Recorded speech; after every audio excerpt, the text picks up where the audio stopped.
A lot of this isn't going to make sense to you, and I'm sorry about that. I'm just going to start at the beginning, with the house.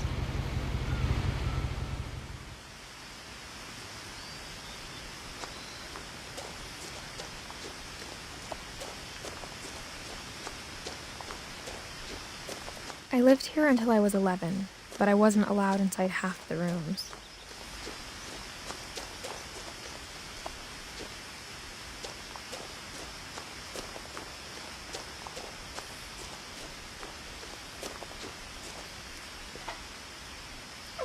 Inside the mailbox were bills from 7 years ago, marked urgent, open immediately.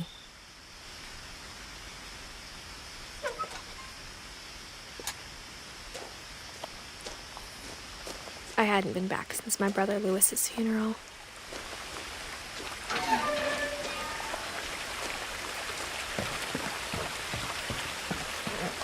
In her will, my mother left me a key, but didn't tell me what it unlocked.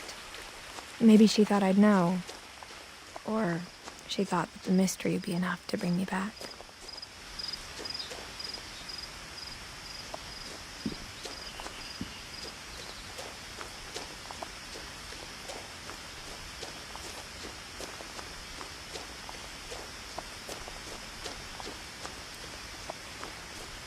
No one had driven this way in a long time, but I saw a few hoof prints.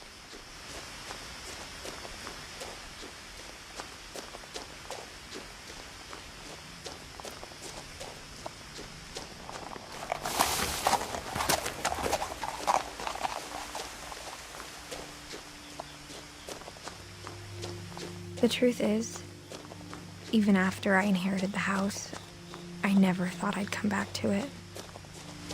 But now I had questions about my family that only the house knew the answers to.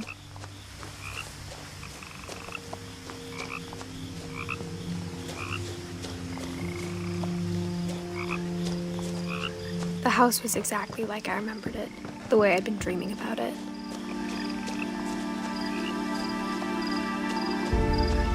As a child, the house made me uncomfortable in a way I couldn't put into words.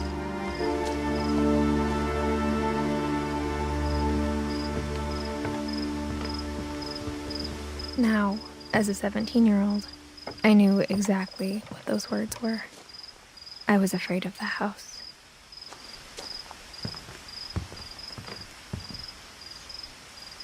I hoped the key might unlock the front door. It didn't.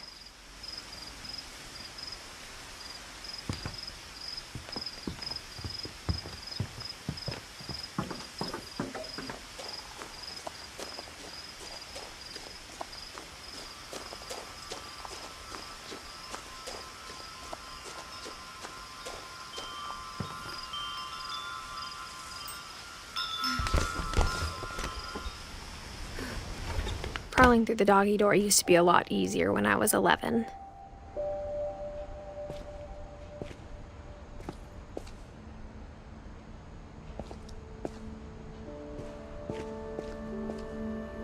The power had been turned off the night we left.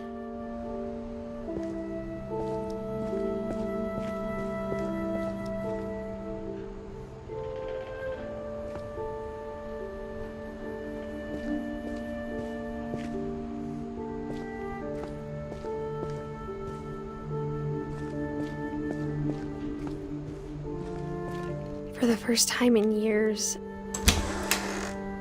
I felt like I was home. But instead of a family, there were just memories of one.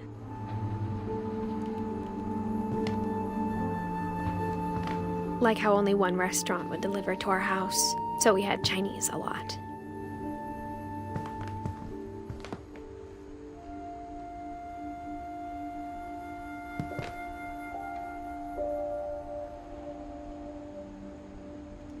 Or how after Lewis started working at the cannery, we all got sick of eating salmon. Except our cat, Molly.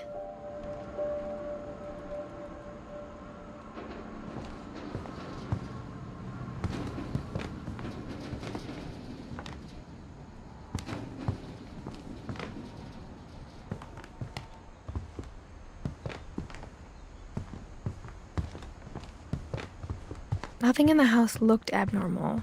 There was just too much of it, like a smile with too many teeth.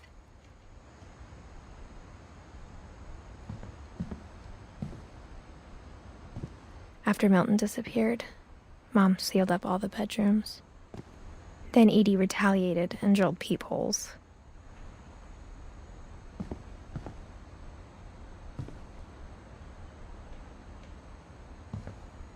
I spent a lot of time playing in Great Uncle Walter's room. I think my mom sometimes regretted not sealing it up. Louis told me there were secret passages, but I never believed him.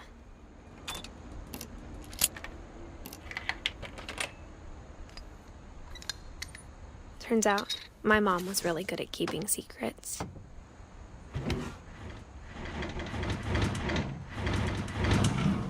Now it was time to find out what my mom had been afraid of.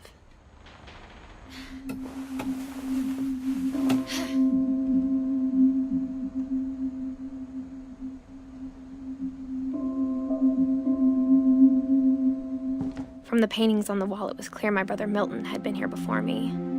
Reading this, maybe it sounds like I had a plan. But I had no idea what was behind that door.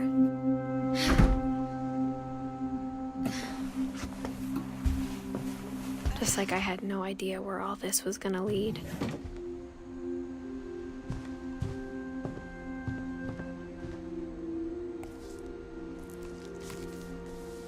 December 13th, 1947. Dear Diary, I'll be gone soon, but I wanted to tell somebody about what's gonna happen. It started when Mom sent me to bed without dinner. I woke up and I was starving, so I looked around for something to eat. My Halloween candy was all gone. The gerbil food was dry, but I didn't mind it.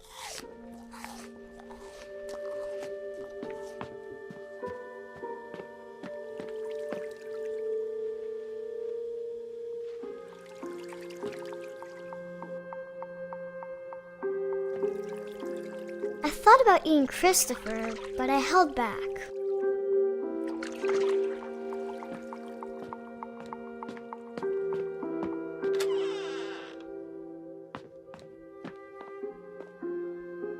I kept eating and eating.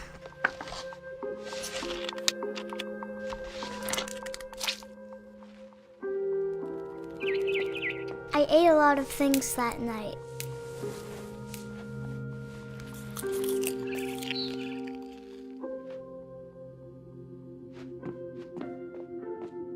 Then I heard chirping outside my window. It was a barn swallow going back to her nest. I reached out for her.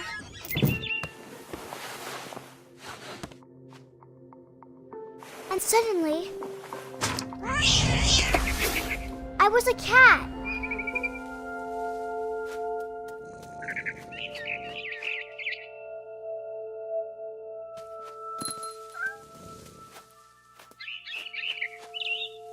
I tried to be quiet, but the bird was really scared.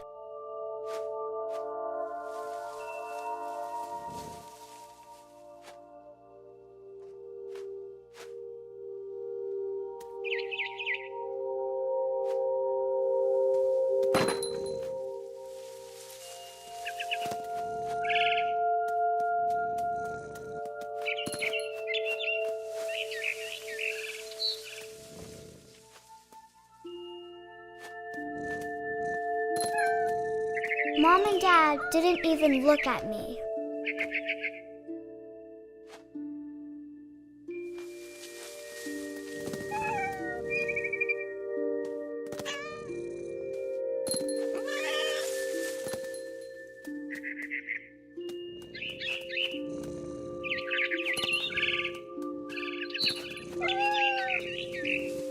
I jumped and I almost got her.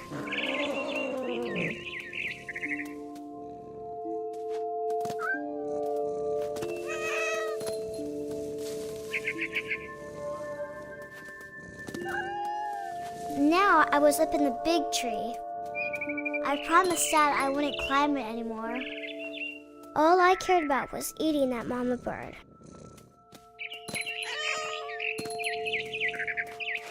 I gobbled her up. And suddenly, I was an owl. First, all I heard was the wind. Then I heard little teeth nibbling in the grass.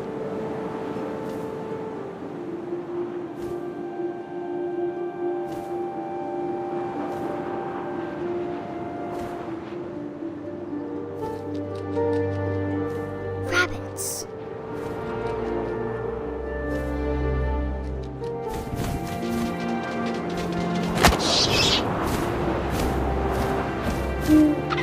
I imagined his face looking up and seeing mine through my talons. I swallowed him up, and I didn't chew one bit. Then I flew off to find something bigger.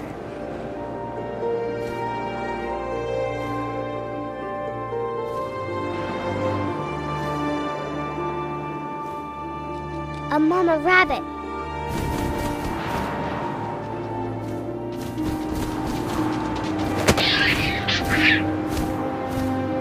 She was almost too big to carry. I started choking, but I couldn't stop eating.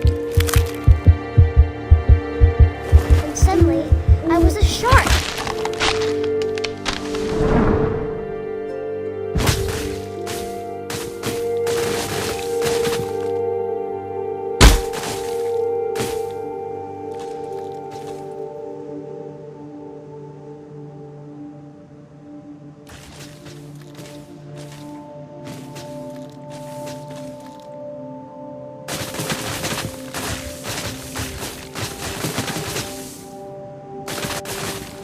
I rolled off a cliff and into the ocean.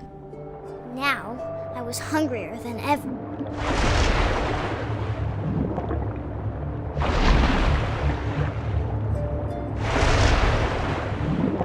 I wanted fat, juicy seals.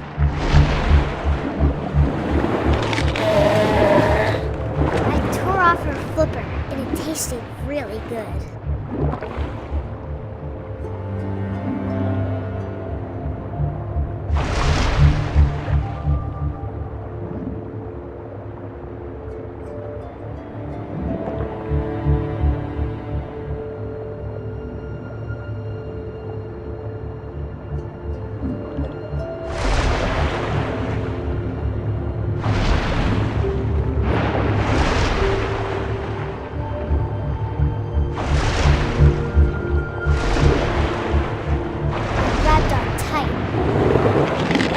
So hungry, I jumped out of the water. When I opened my eyes, everything had changed.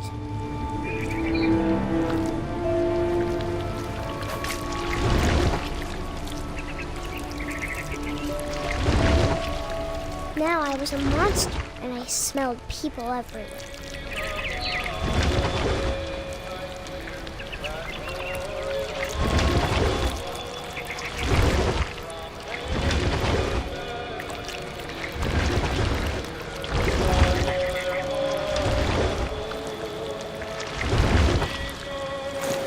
I was big, and I moved real quiet.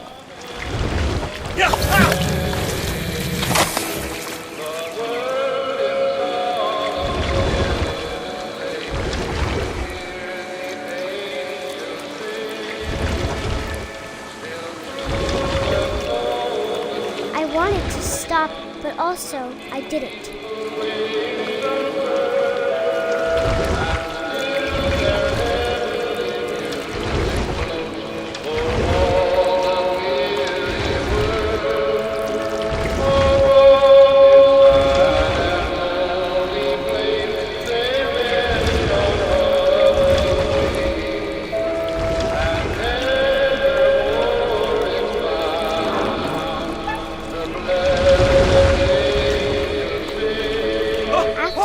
Passenger, I was still hungry. And across the water, I smelled something new. Something I had to have, so I swam towards it.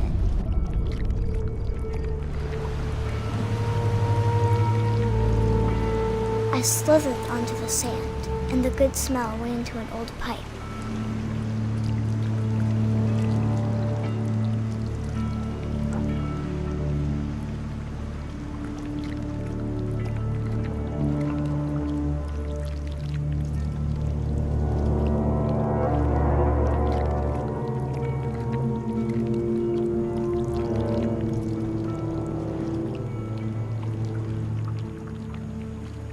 got closer and closer.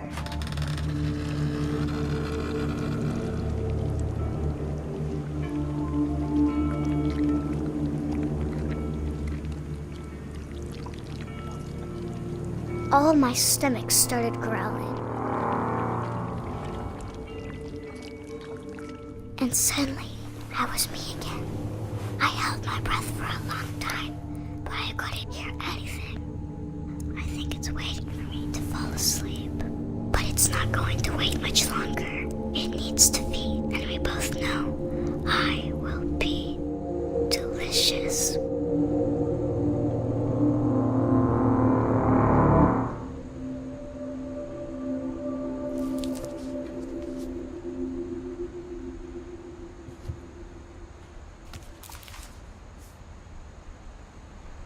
I'm not sure if I believed all of that, but I'm sure Edie would have.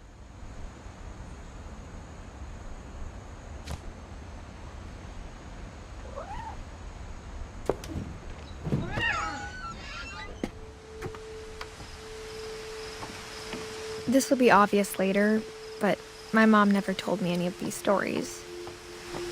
Edie would have, but Mom didn't like bringing up the past. Though, when we adopted a stray kitten, she was the one who named it Molly.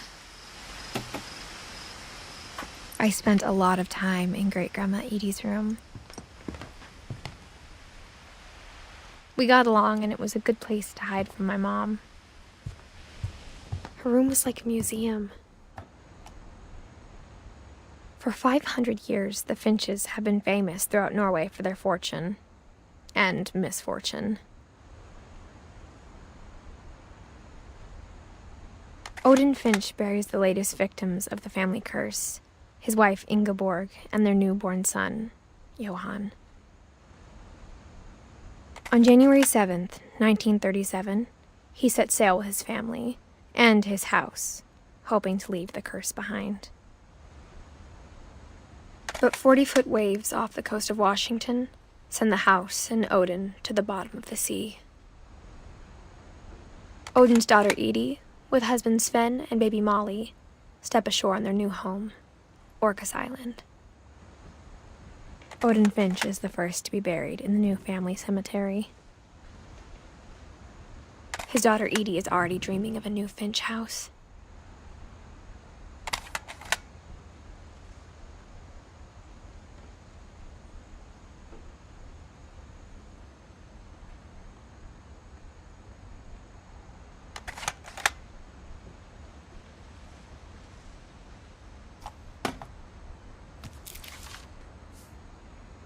Whatever's wrong with this family, it goes back a long ways.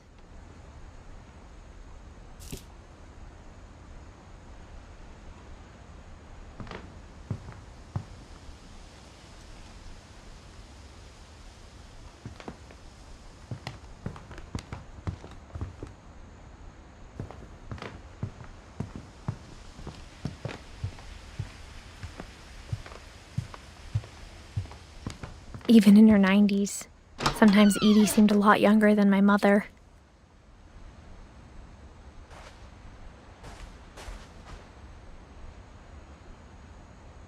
The only trace Grandpa Sam's first wife Kay left on the house was the pink bathroom.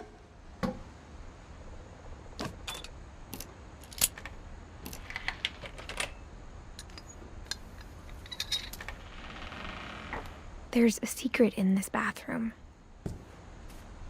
It's in the last place you would look. It isn't in the cupboard. It's hidden in this book.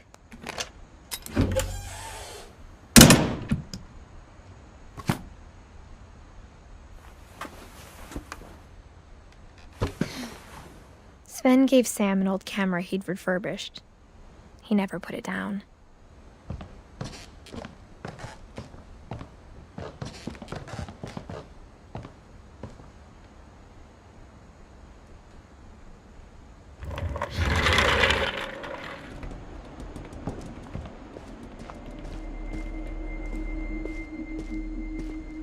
I knew Grandpa Sam had a twin, and that he never talked about him.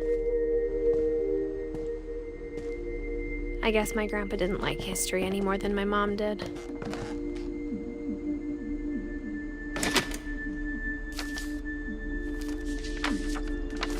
How I Want to Remember My Brother by Sam Finch. The thing I remember is that when he made up his mind, that was it. My brother said he'd die before he ate another mushroom, and he did. At Barbara's funeral, we swore we'd never be afraid again, and he wasn't. I think Calvin always wanted to fly.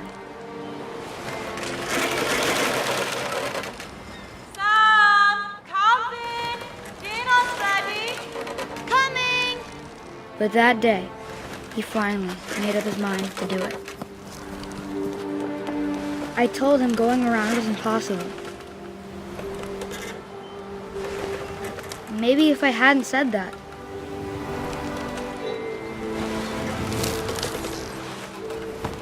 Alvin, I'm not gonna tell you again.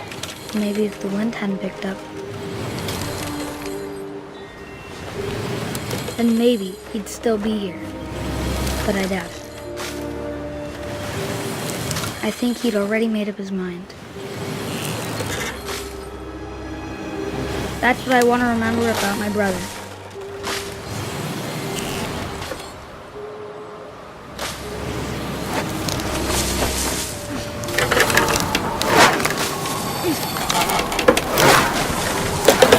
The day he made up his mind to fly.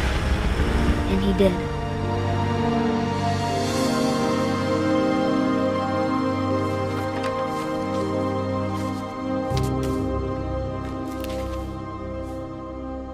Calvin's story felt strangely familiar.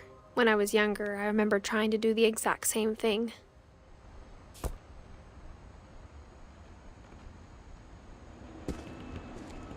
After the funeral, Edie roped off Calvin's half of the room. Mom said Grandpa Sam enlisted at 18 and never set foot in the room again.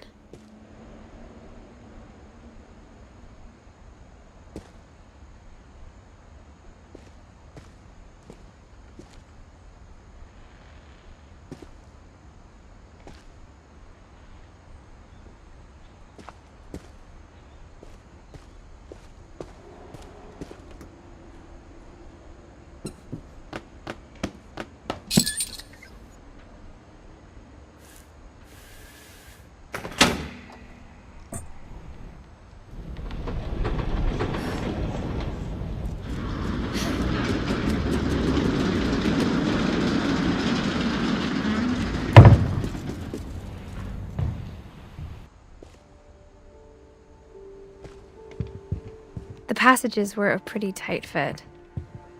They'd obviously been built for smaller hands and bellies.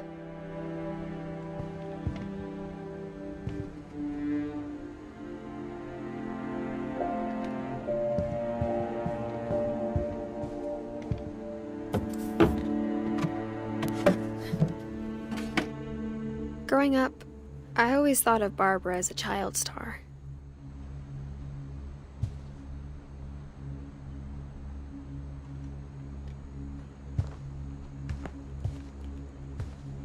I never thought about how hard it must have been for her afterwards.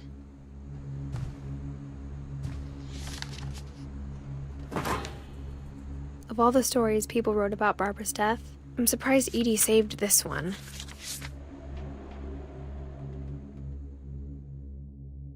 Old Jack here with another ghastly tale inspired by America's most unfortunate family.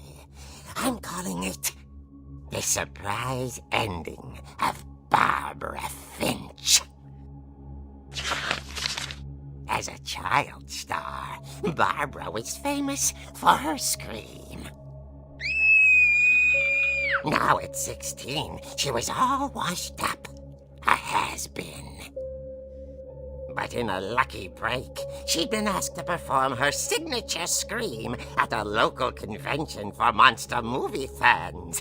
It was just the boost her career needed. Unfortunately, her scream hadn't aged well. Getting better. I think you just need the right motivation.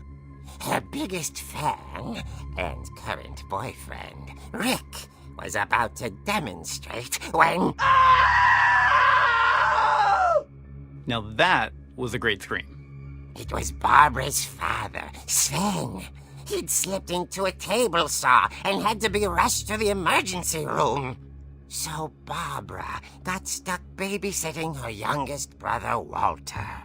Her convention comeback was cancelled. Okay, I'm hearing frustration, but I'm not hearing terror. What if I tried... A gang of hoodlums in Halloween masks have been terrorizing Orcas Island tonight. Police are urging residents to... That came from the basement. You're right! Also, I loved your delivery on that. Why is your basement door locked? Because my dad likes making puzzles and secret passages. There's a key hidden in the music box. The secret is to keep winding and winding until finally the key pops out. Thanks, babe. I'll be back in a sec.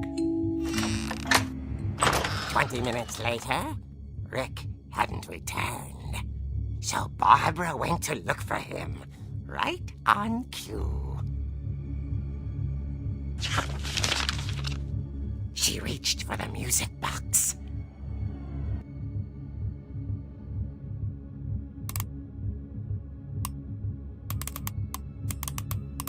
And as she wound the key, she listened for Rick, but the house was silent.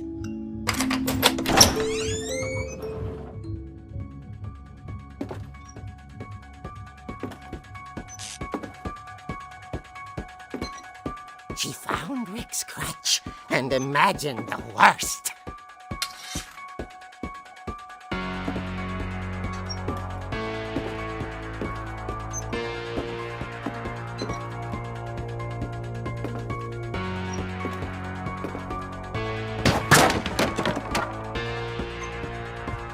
The gang's leader is the infamous Hookman killer, Dr. Carl Hamill, who impaled and then ate his family 10 years ago tonight.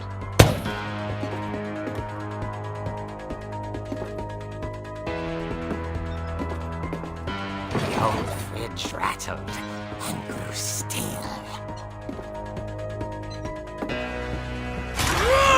Oh dear! Oh! Rick?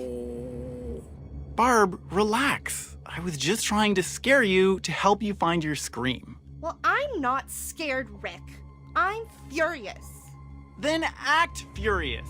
All I'm getting from you now is that you're hurt and confused and She threw him out, but she kept a little something to remember him by. Barb, have you seen my other crutch?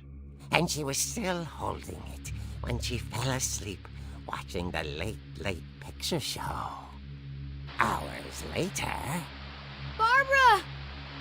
Walter, what's going on up there? Ah! Okay, I'm coming up, but if this is a trick, you're dead, Walter.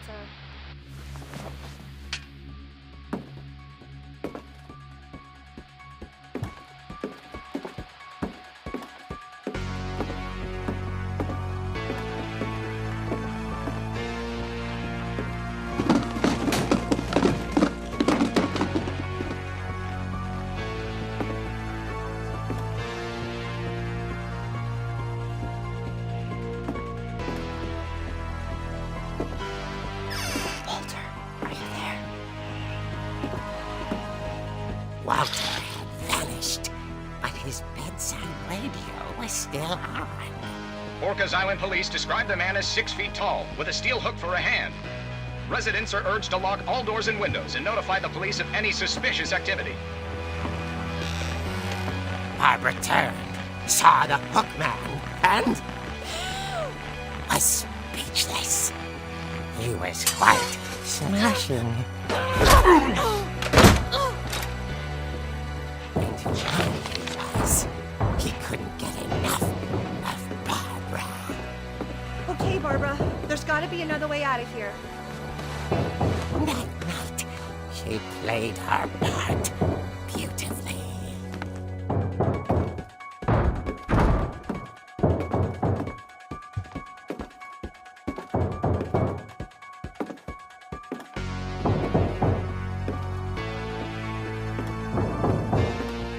Molly's door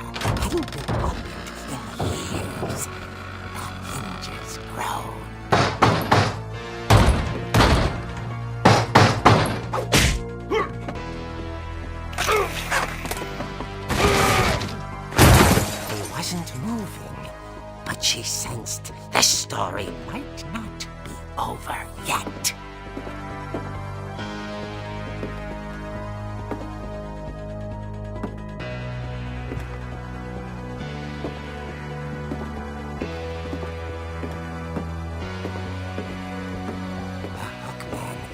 Vanished. She listened for his breathing, but all she heard was...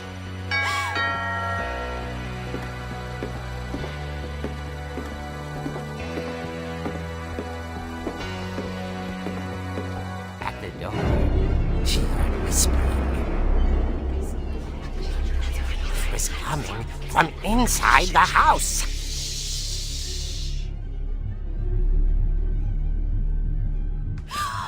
Oh dear. The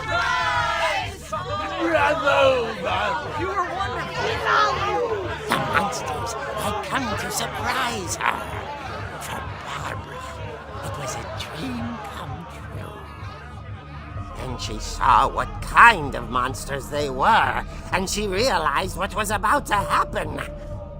She was going to be famous.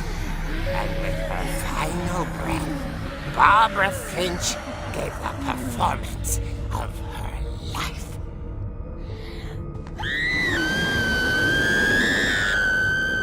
I wasn't there myself, but I hear Barbara was magnificent. Poor girl. She had a taste for stardom. But unfortunately, so did her fans. Of course, the police blamed it all on poor Rick, who disappeared the same night. And little Walter? Hiding under his bed the whole time. He took it all pretty hard, but that's another story. As for Barbara, tucked inside the music box is all they ever found of her. Her ear. Now that's what I call a real eerie tale.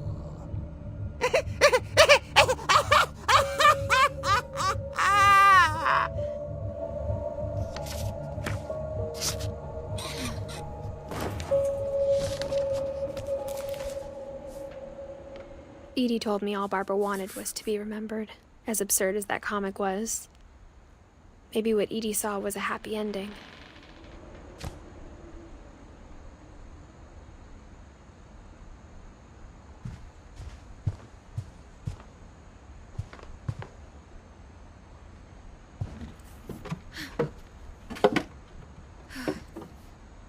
I guess now I know why Mom didn't like me playing with the music box.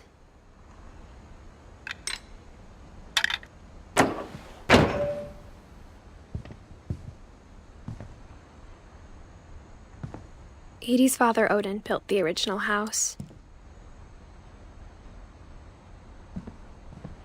Whenever people ask me about my family, the first thing they always want to know about is Barbara.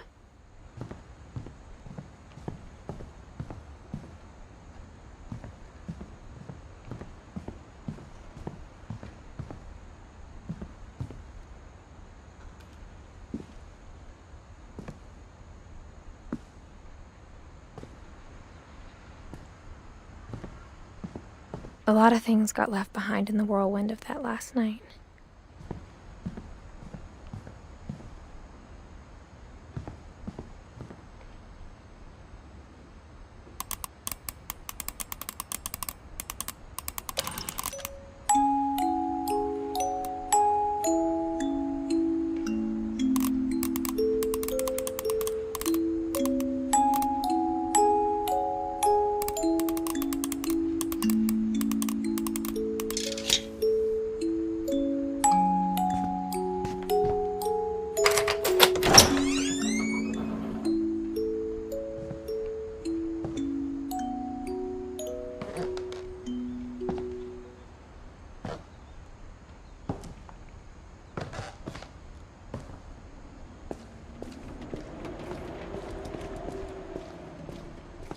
Mom said the basement was off limits, unless I wanted another tetanus shot. I saw Edie sneak down to the basement once, carrying packages. I thought maybe she was hiding presents. It turned out she was hiding a lot more than that.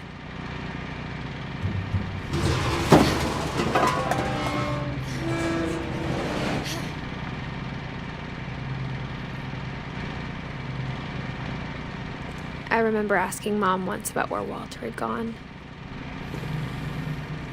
She said after Barbara died, he got as far away as he could. If there's a pattern in all these stories, I think it's that none of us has gotten very far.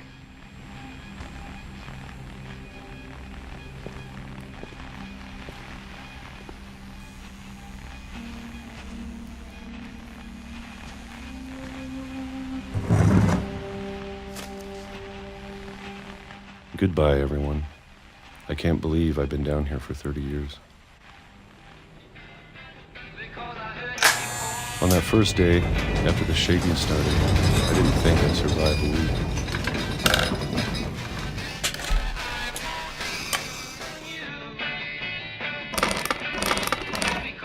But after a few days, I settled into a routine.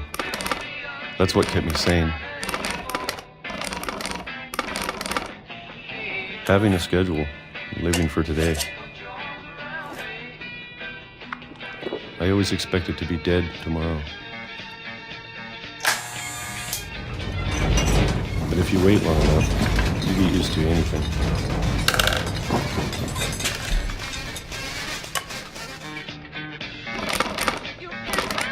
Even a monster on the other side of a door starts to feel normal. Almost friendly.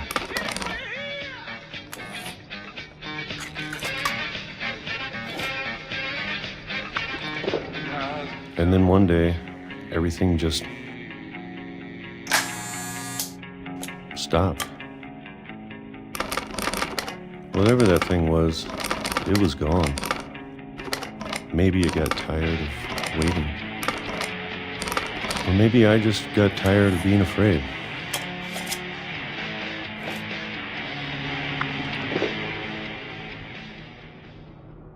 It's been a week now, the longest in 30 years. I'm done waiting. I have to leave while I still can.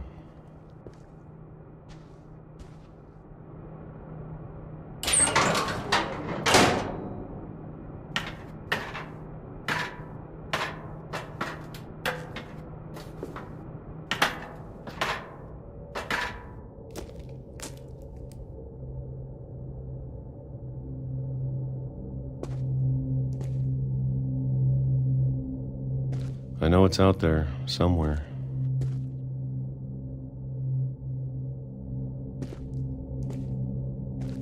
Whatever killed Barbara and Molly and Calvin. Maybe this is all a mistake. But I need to stop living the same day, even if it kills me.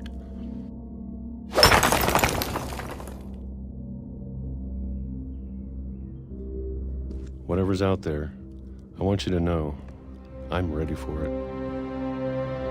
I'm going to appreciate all of it, especially the food. I don't mind if I only have a year left, or a month, a single week. I'd be happy with one new day. I can already imagine the sun on my face.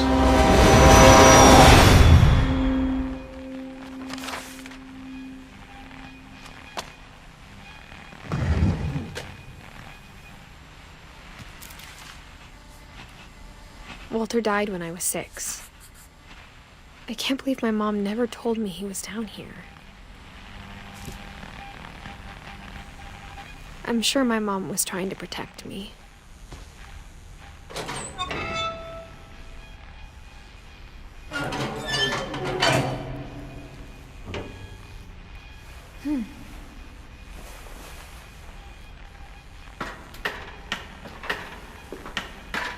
Maybe she was afraid I'd end up like Walter.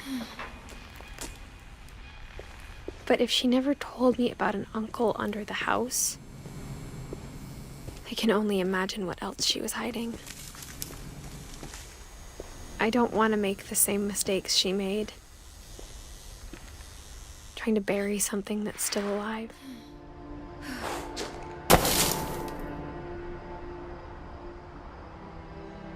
Now that there's only one of us left, or maybe two, I thought it was time I heard the stories for myself and found out what happened to everyone else. But now I'm worried the stories themselves might be the problem. Maybe we believed so much in a family curse, we made it real.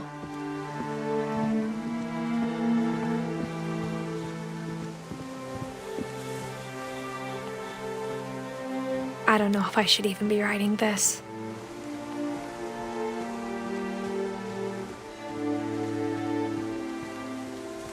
Maybe it'd be better if all this just died with me.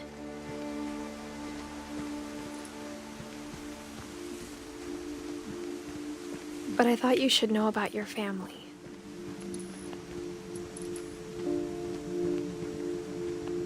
And the history you're a part of. Though to be honest, I feel as lost as you probably do right now.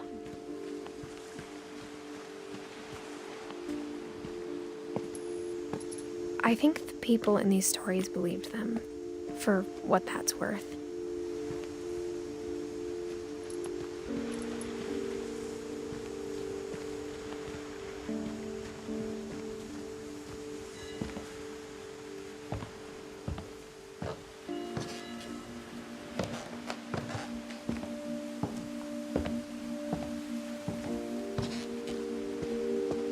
And when you look at the house, that history of imagination and stubbornness and madness, any of it seems possible.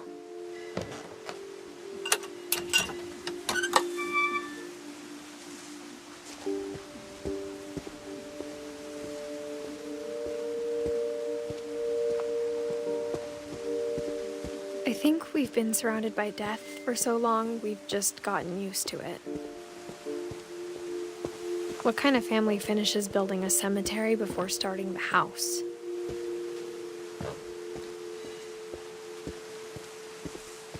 It's embarrassing for me to admit this, but the pet cemetery made me more uncomfortable than the human one. 3 of the gerbils were mine, and 2 had been my fault.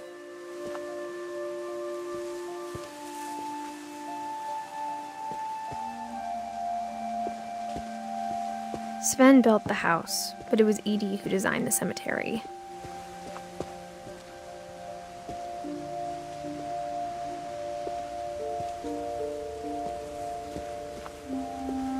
I'm sure Odin's monument had been Edie's idea. My mom was always trying to move on, but for Edie, the past never went away.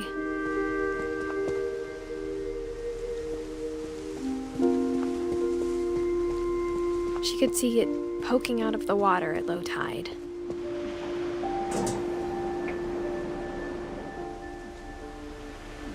Edie said she dreamed about the old house every night.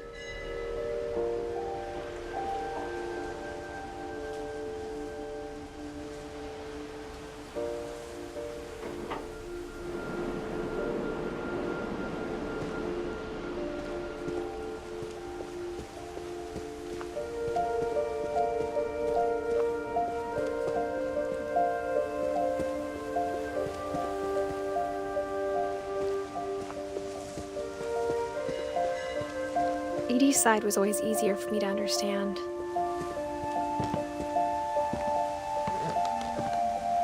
But the older I get, the more I can see where my mom was coming from. Her dad had been pretty strict, but it wasn't enough to save her brothers. She was just trying to do better. She lost 2 of her brothers, just like I did. I get why she tried so hard to protect us.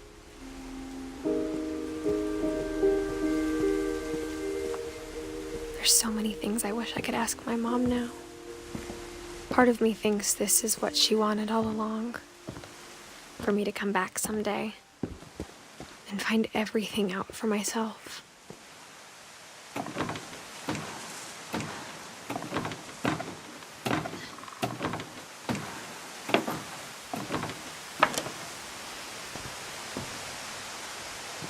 But looking back on it now, if she told me there was going to be so much climbing, I never would have come when I was 22 weeks pregnant.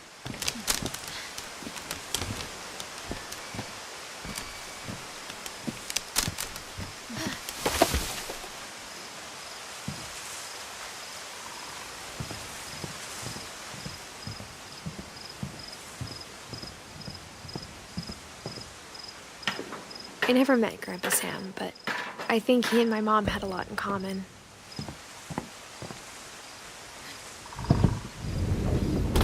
They were both pretty intense.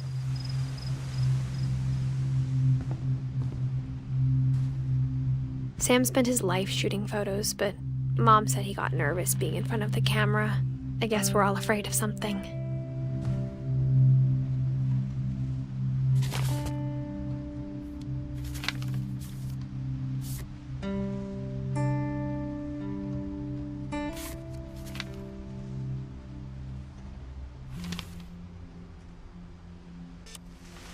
Dawn, I promise, you'll never forget this weekend. Yes, sir. These memories are gonna last a lifetime. What? Am I gonna have to shoot anything? Perfect. It's gonna rain the whole weekend, isn't it? I will never forget this weekend. Okay, got it. I'm gonna take some pictures, okay? Just be careful. That camera's older than you are.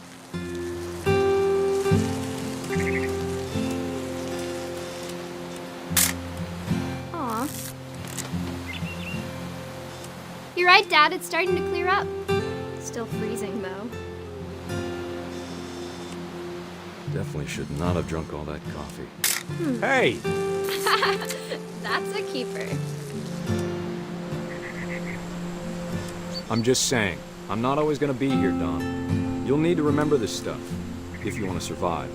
I'll be fine, Dad. You know who else thought he was gonna be fine?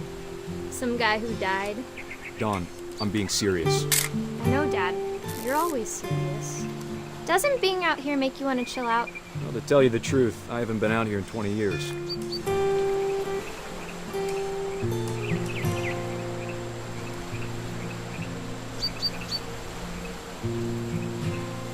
Last time I was with my brother Calvin. Man, that was a great trip. Dad! Good eyes, Dawn. Before you take the shot, let me get a picture of you.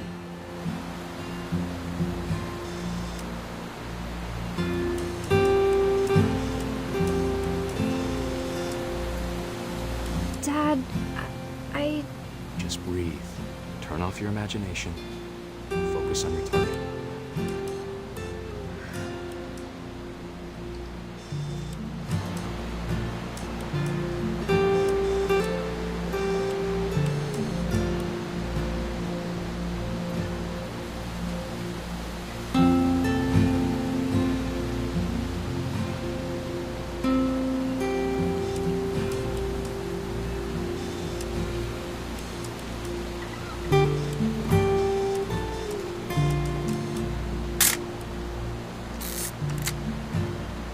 Let me get behind you. Do I have to do this? Dawn, you don't have to do anything. But if you want to survive, you'll need to be strong. Great shot, Dawn!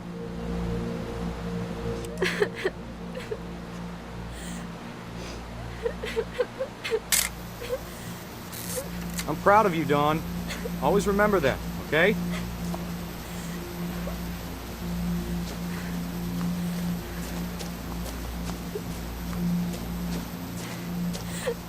Sorry, Dawn, just gotta reset the timer.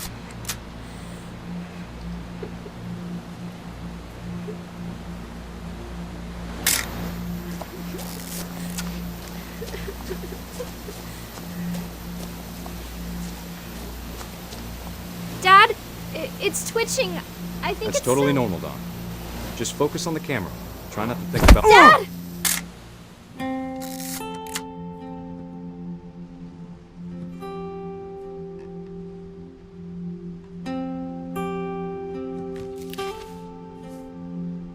Of all these stories, that's the one I wish most that my mom had told me.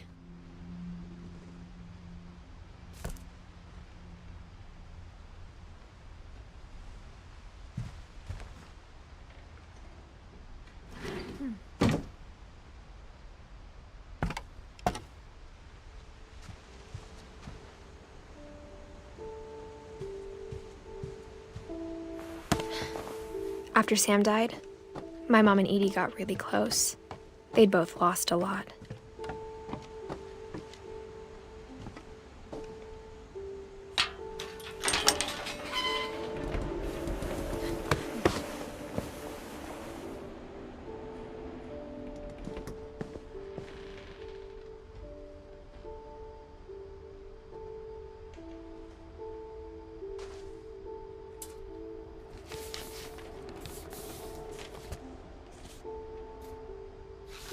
Dear Kay, do you remember the way Gregory used to laugh when he thought he was alone?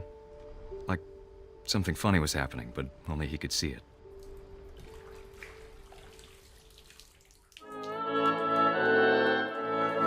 I think he saw things the rest of us don't.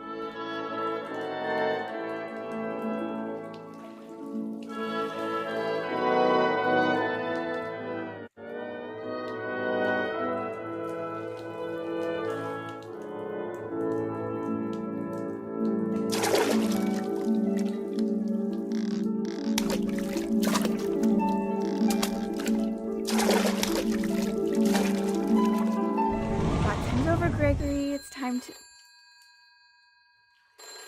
Hold on, sweetie. Hello? Sam, I told you I don't want to talk right now. I wonder what he saw.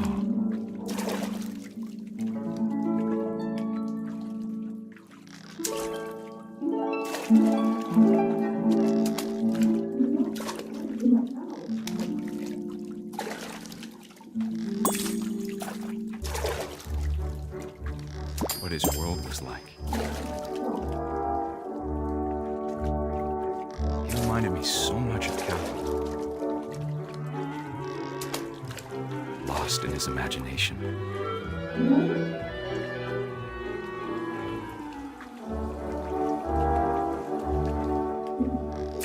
Whatever it was he saw.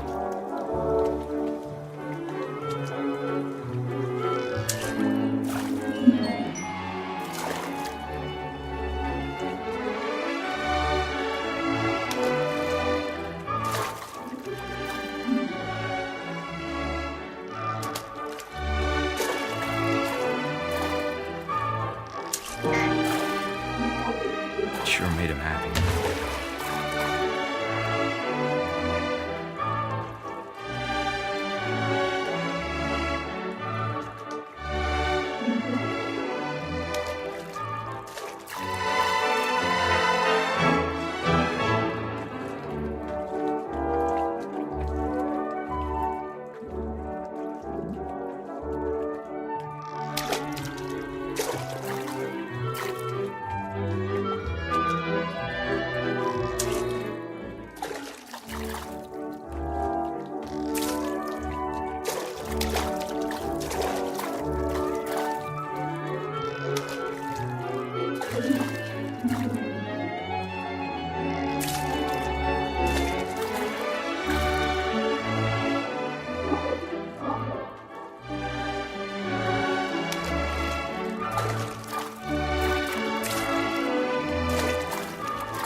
baby being too happy.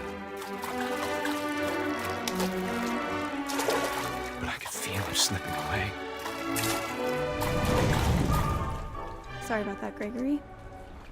I know you did everything you could. Maybe if I hadn't called that night. Damn it. Hold on, I don't want Gregory to hear this.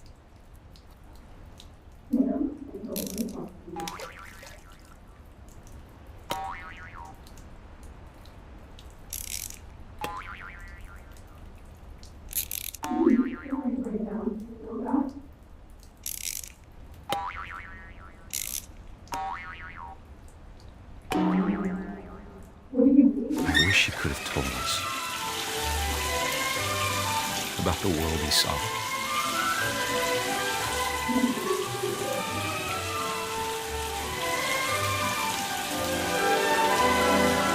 There's so much I don't understand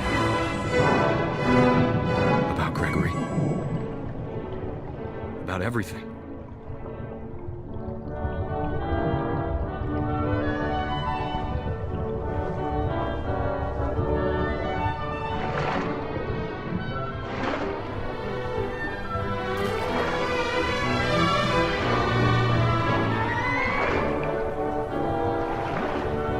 What happened wasn't your fault.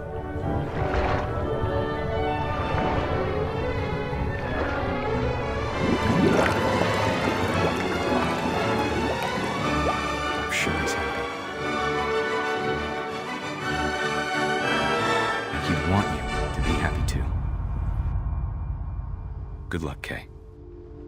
Love, Sam.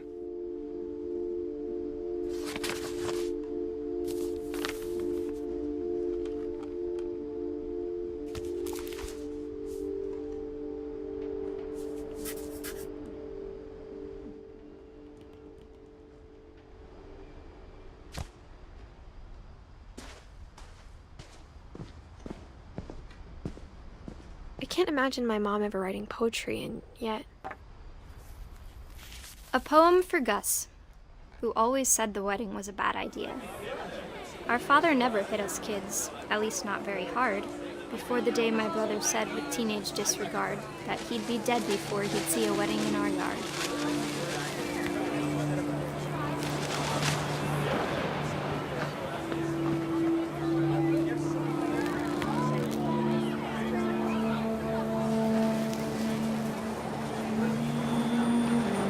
Father made him come, of course, but Gus stood far apart, just flew his kite and bottled up the storm inside his heart.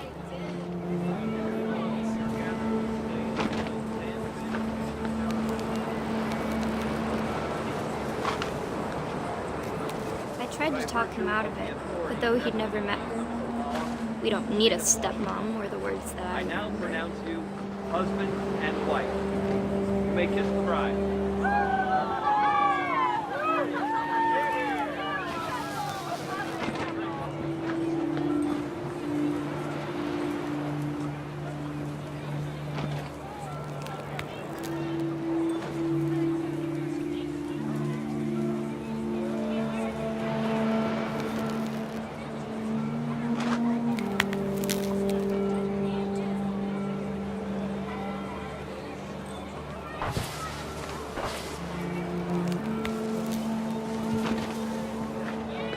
When the time for photos came, Dad ordered him to come here. But Gus declined, and as a sign held up his middle finger.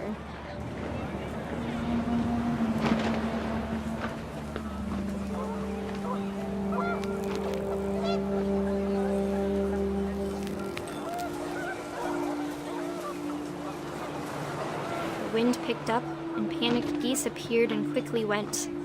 But all the humans did that day was go inside the tent.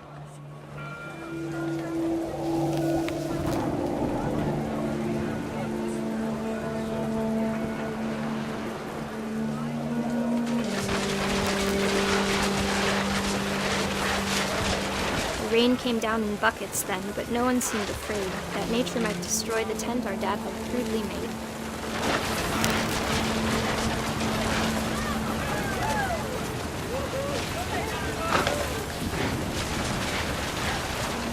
thunder sounded much too close and full of angry power.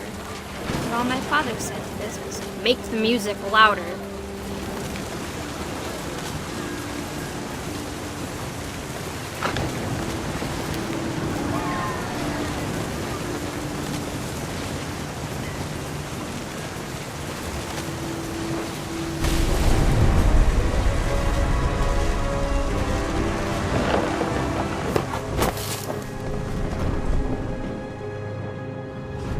I wish that I could truly say I thought about you on that day. Out there on the beach alone, just you, the wind, the sea, and foam. But I didn't, until we found you.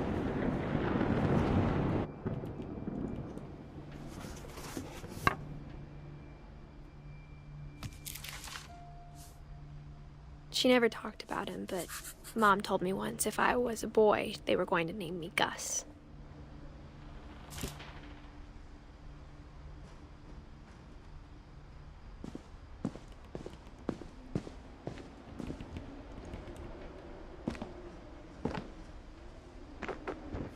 My mom moved up to the loft after her brothers died.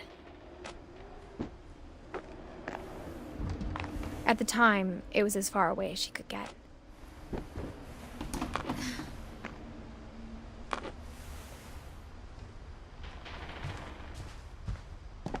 She spent a summer building houses in Calcutta, where she met my dad, Sanjay. Religion was another thing my mom never talked about, but I think it helped her a lot after her dad died.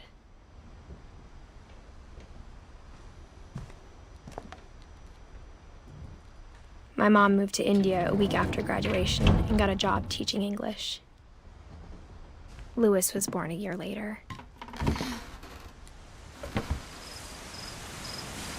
When my dad died, I don't think Mom knew where else to go.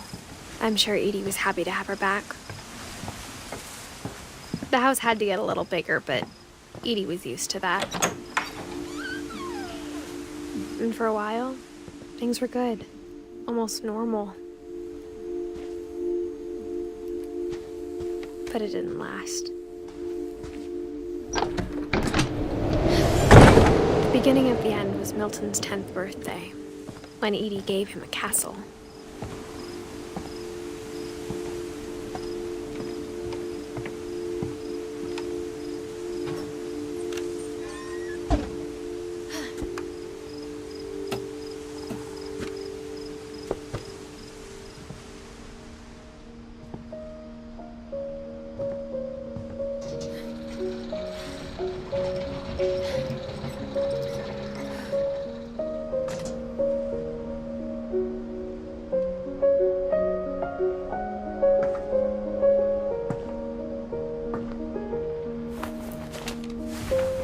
Milton Finch in The Magic Paintbrush.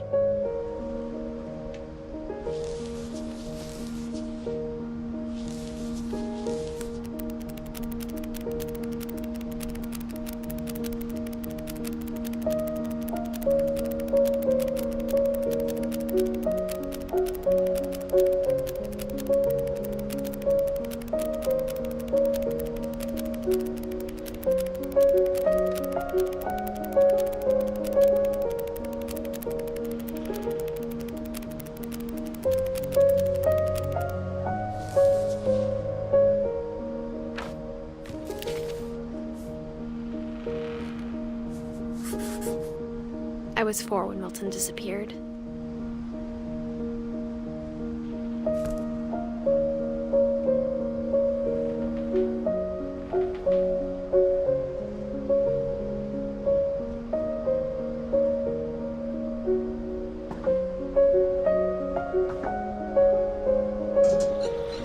Mom spent months searching for my brother. Then she sealed the doors.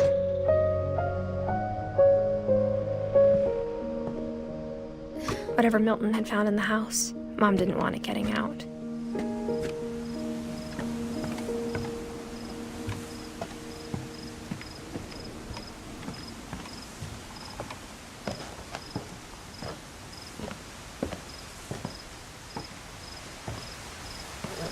Mom definitely blamed Edie, but I think Louis blamed himself.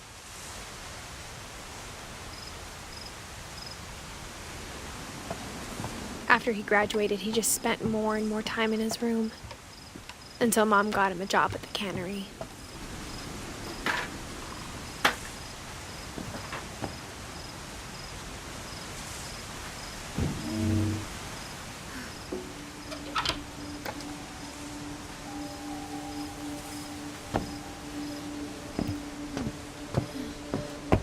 Lewis's room smelled very, very familiar.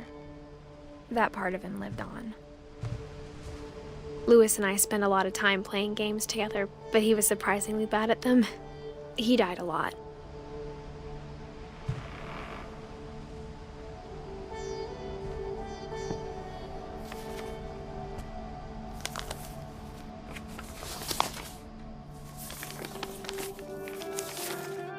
Dear Mrs. Finch, as Lewis's psychiatrist, I can understand your desire for an explanation. As I see it, the trouble began in January, shortly after we convinced your son to seek treatment for substance abuse. Newly sober, I believe Lewis first noticed the monotony of his daily life.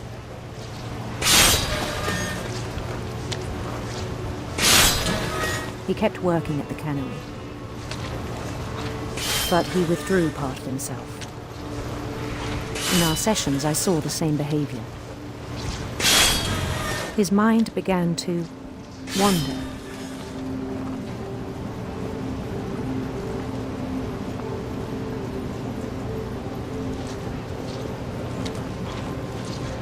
I asked him to describe it.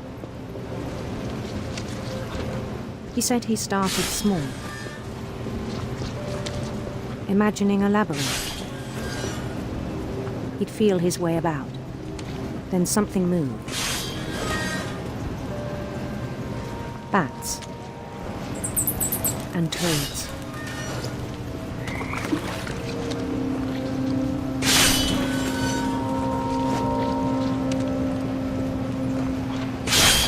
And things that have not names. He knew it was all in his head.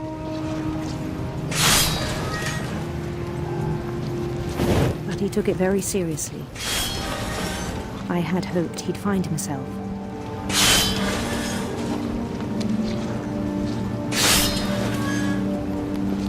But he found something more.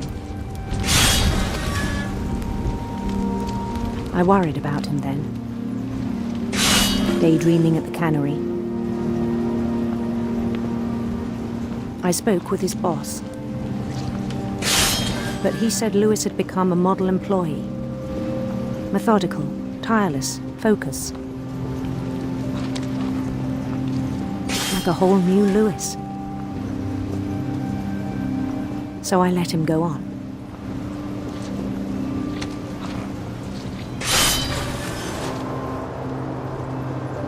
I even encouraged him. It seemed very promising at first. He told me he'd made a new friend.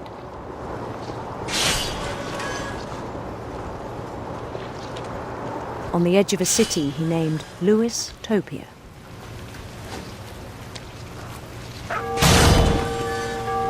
He built the city up slowly, brick by brick.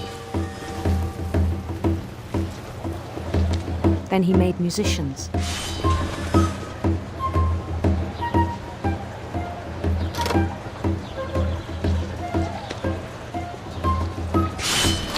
And songs for them to play.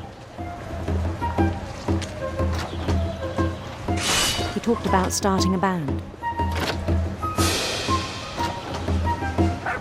And he was always humming something. Every day his imagination grew stronger.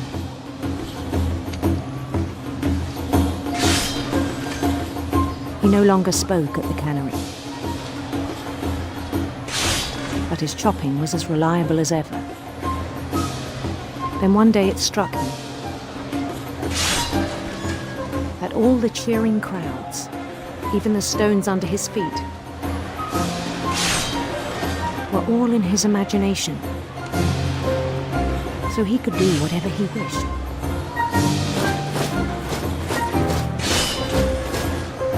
He held an election for mayor. And he won.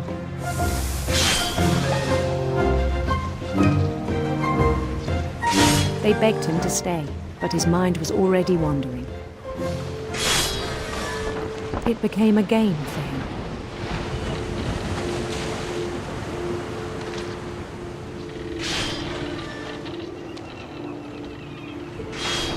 He'd conquer a city, then immediately push on. New Louisville.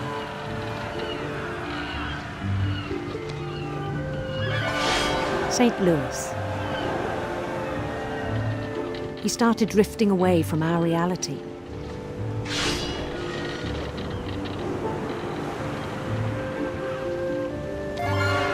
Minneapolis. Until one day he forgot to go home from the cannery. Even as his mother pleaded with him, part of Louis kept sailing on.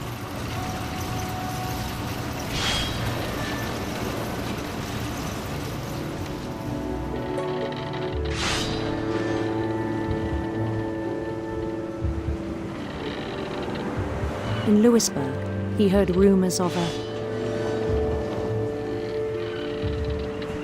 handsome queen.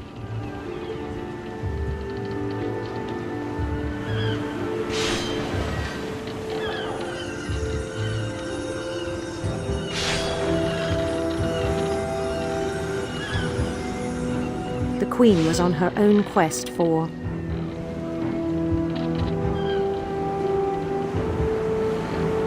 radiant rainbows.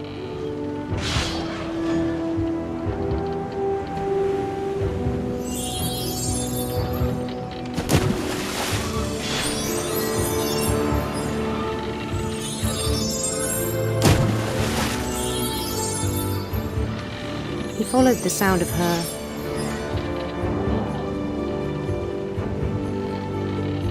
electric sitar.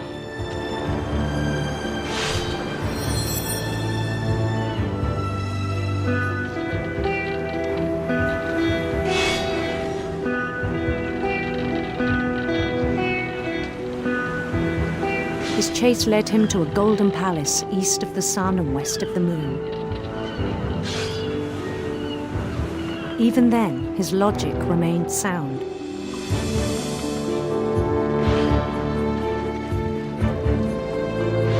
He knew the world was all in his imagination.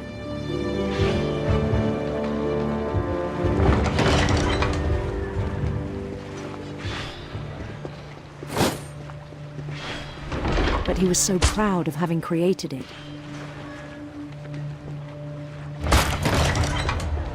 In his own eyes, he'd become something greater than a king.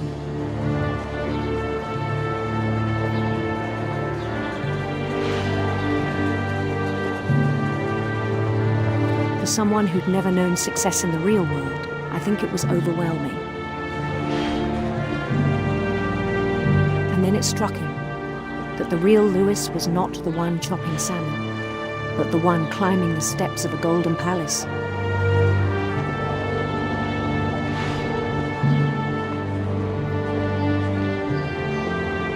My imagination is as real as my body, he told me. It was hard to argue with him.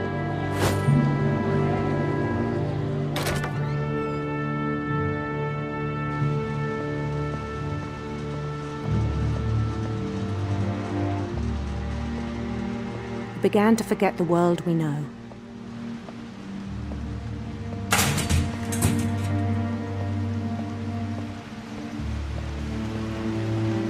I think it pained him to remember Louis, the cannery worker.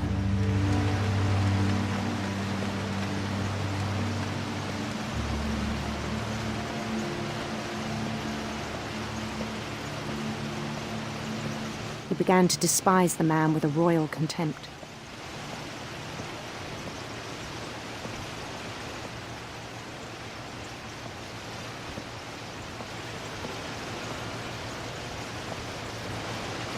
I still thought I could save him.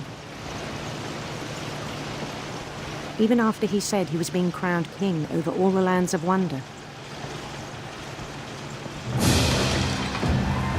The palace would be packed with his companions.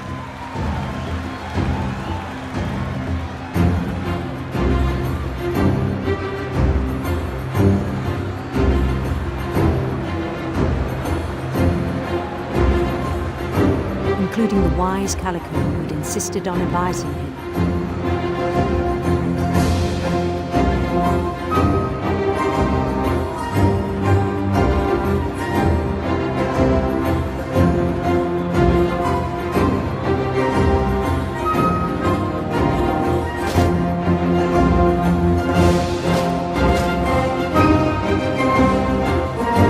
His queen waited, holding his crown.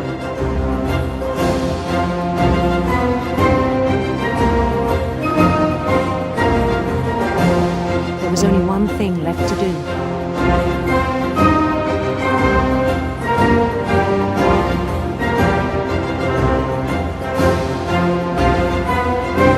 Bend down his head.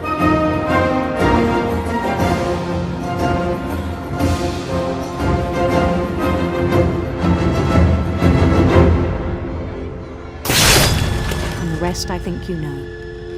Mrs. Finch, your son was a kind man who will be missed by all of us who knew him.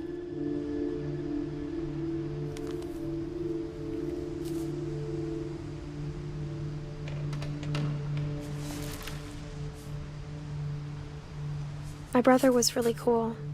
I wish you could have met him.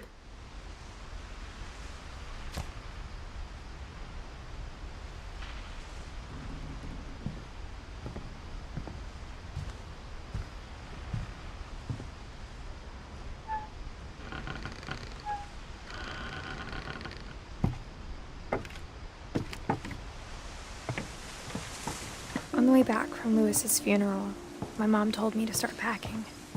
She waited until the day before we left to tell Edie. I'm not sure if she wanted to make it easier or harder.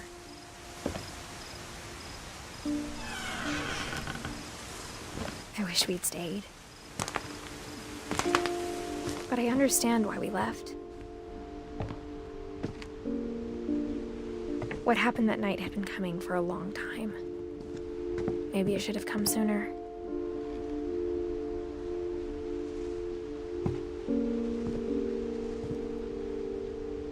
But it had to end one way or another. All that's left now is to tell you about that last night.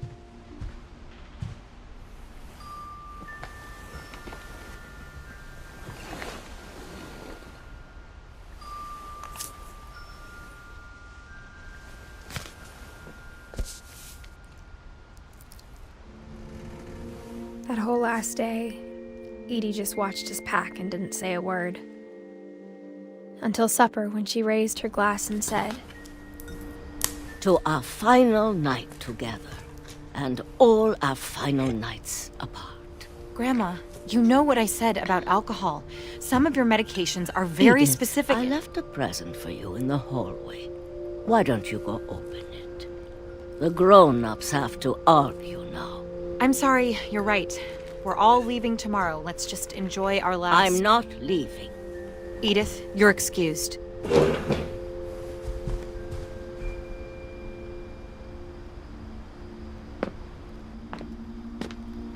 The power had been shut off that morning, but Edie always had plenty of candles.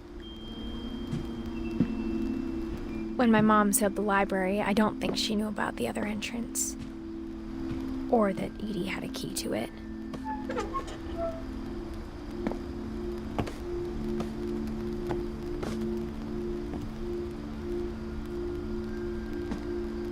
That thing you're afraid of isn't going to end when you leave the house. Edith has a right to know these stories. My children are dead because of your stories. I think it's best if Edith and I leave tonight. We'll have the nursing home send a van for you in the morning. Okay? Dear Edith, there's so many stories I wish I could tell you, but there's only time for one. This is about what happened on the night you were born. That night, the tide went way, way out. It was the first and last time I ever saw the old house aground. There'd been an earthquake out in the middle of the ocean.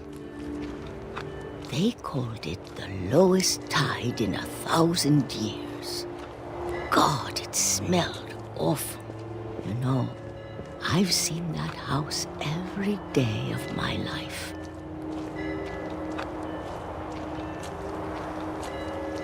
But I never thought I'd go back to it. When the fog rolled in, I lost my way.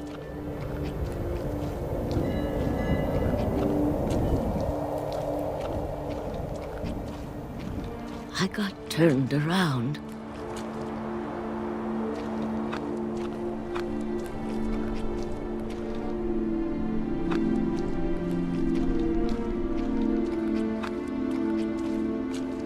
For a while, I wandered.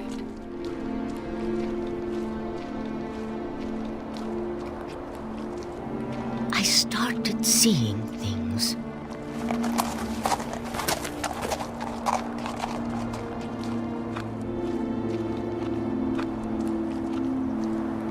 Things I'd forgotten had ever existed.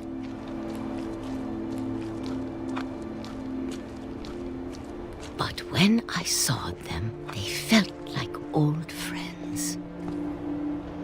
That night, a lot of things came back to me. Or maybe I came back to them.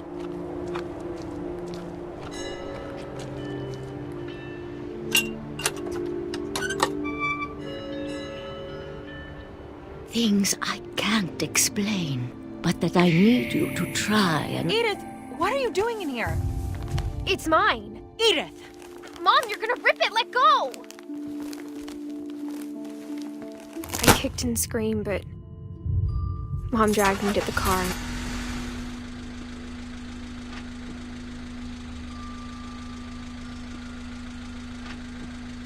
I never saw Great-Grandma Edie again.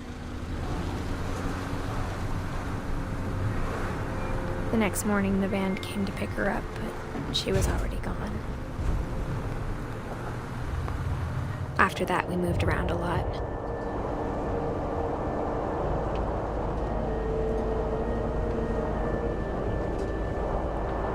We both tried to make the best of it.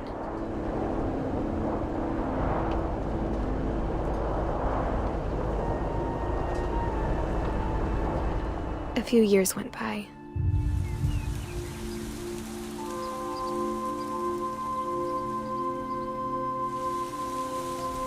My mom didn't like to talk about it, but she started getting sick a lot. The rest happened pretty quickly. She got better for a while, and then she didn't. And then I was alone. The last Finch left alive.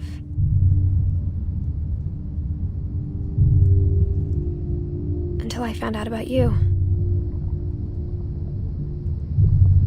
I'm still not sure what to tell you about all this.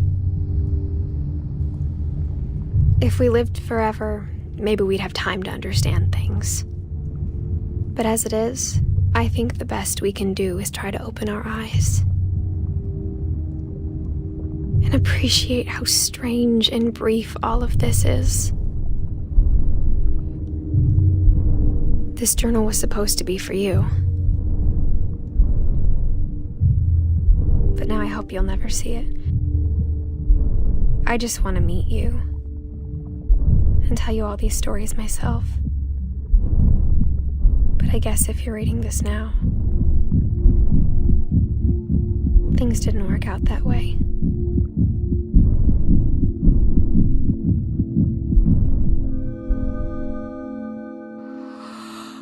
This is where your story begins. I'm sorry I won't be there to see it. It's a lot to ask, but I don't want you to be sad that I'm gone. I want you to be amazed that any of us ever had a chance to be here at all. Good luck.